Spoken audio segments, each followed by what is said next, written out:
guys, Mayang Adlaw, Hazel here. For today's video ay gagawa tayo ng mango sticky rice.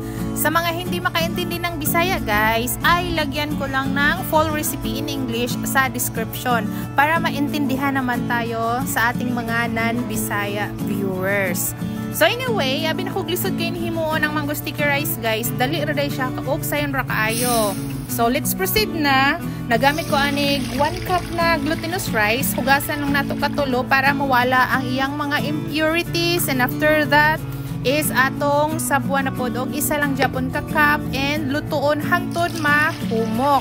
If you are new to my page, follow na para ma-notify kayo every time may new recipe tayo. Pag ingani ng texture, okay na ni. So atong haunon and set aside sa, and let's proceed sa paghimo og coconut sauce. So nagbutang lang ko ani og 2 cups nga coconut milk, and but na nga tog sweetener na condensed milk. So kung wa mo condensed milk guys, you can use white sugar, and tilawan lang dayo nato, dili nato palabian katamis kay para di ta ma-diabetes.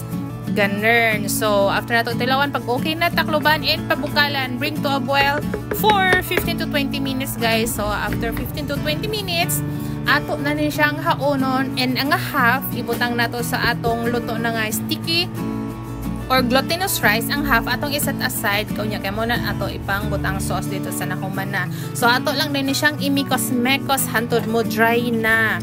Yes, hantod mo dry, dali na ni siya mo dry guys. Don't worry, dili na mangangalay ang inyong mga kamay sa kakamix, of course. So after ani is pag-inganay na okay na ni atong paunang half kay mag-add lain flavor ani sa half. So kuan na to, tungaon na to, and ang remaining half is butangan na to Kobe flavoring para purple ang dating. Yes, so butang lang tag few drops and i-mix lang dayon nato sama ani, and after that is okay na pag purple o fully coated na siya sa purple, and ato na din siyang haonon set aside and mag-plating na ta guys. Kamo na bahala on sa inyo pag-slice sa mangga. Kabalo na mo mag-slice. So butangan lang din nato coconut sauce and top with roasted sesame seeds, and ready na.